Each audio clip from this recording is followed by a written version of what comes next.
नमस्कार दोस्तों, आप सभी का हमारे चैनल पर स्वागत है। दोस्तों, एक खबर आ रही है अपहरण और धर्मांतरण की। चलिए उस पर नज़र डालते हैं। पाकिस्तान में एक नाबालिग ईसाई लड़की के अपहरण और धर्मांतरण का मामला सामने आया है।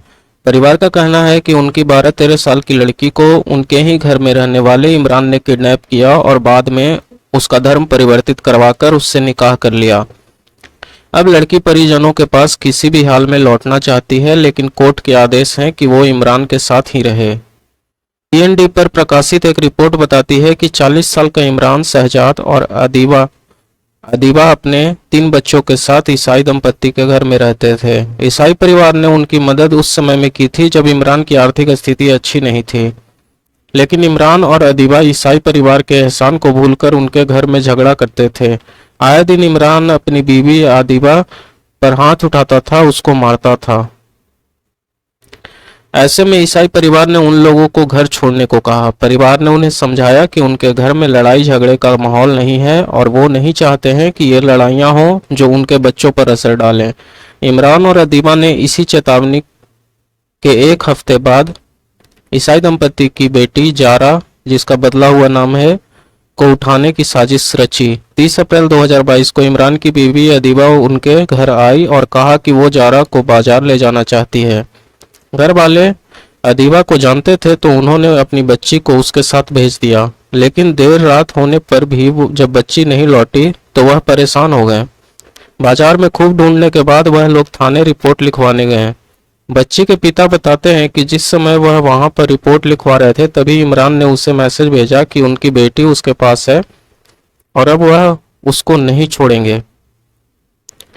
1 मई को पीपीसी की धारा 364 बी के तहत केस रावलपिंडी थाने में दर्ज हुआ। पुलिस ने इमरान, अदीबा और अपहरण करने वाले लियाकत को गिरफ्तार किया। बच्ची भी रात भर थाने में अदीबा के साथ रखी गई। 14 मई को जब बच्ची की गवाही कोर्ट में दिलवाने का समय आया तो उसने कहा कि उसकी उम्र 14 साल है और वो मेडिकल नहीं करवाना चाहती। उसने इस्लाम कबूल करके इमरान से निकाह किया है और उसके साथ अपनी मर्जी से रहना चाहती है। बच्ची के इस बयान को सुनने के बाद रावलपिंडी के जज ने उन तीनों आरोपितों को रिहा कर दिया, लेकिन इस फैसले के कुछ दिन बाद बच्ची का परिजनों पर फोन आया। उसने बताया कि आरोपितों ने उसे धमकी दी थी कि वो उनके पक्ष में बोले वरना दोनों भाइयों को मार दिया जाएगा। बेटी की बात सुन मांग ने दोबारा याचिका दाखिल की, लेकिन 13 जुलाई को उनकी याचिका खारिज कर दी गई। अब पीड़िता की मां का कहना है कि पाकिस्तान में अल्पसंख्यकों के साथ न्याय नहीं होता। पुलिस कानून को ताक पर मुस्लिमों का साथ देती है। उनके अनुसार जांच में किए गए भेदभाव के कारण एक छोटी बच्ची अपने माँ बाप से अलग उस व्यक्ति के पास है जिसने उसको सताया। अल्पसंख्यकों के अधिकारों के लिए लड़ने वाले कार्यकर्ताओं के कारण यह मामला प्रकाश में आया है। लोग जारा की रिहाई और इमरान को सजा दिलाने की मांग कर रहे हैं। दोस्तों, इस खबर के बारे में आपकी क्या राय है, हमें कमेंट में जरूर बताएं और इसको शेयर करें और चैनल को सब्सक्राइब करें। धन्यवाद। हमारी बेटी हमारे घर से 3 माह से अगवा हुई है।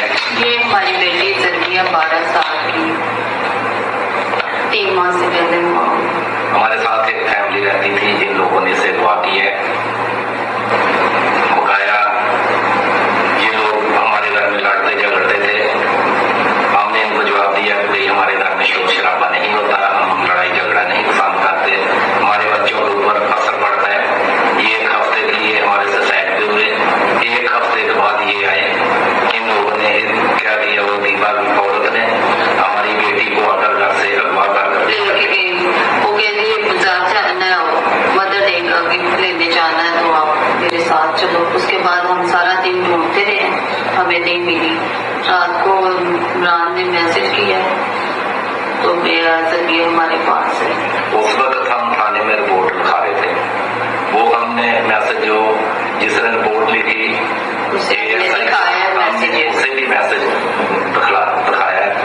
उसके बाद हमारी बेटी ने 2-3 दिन के बाद जिन लोगों ने उसे अगवा किया उनके फोन से चोरी फोन किया है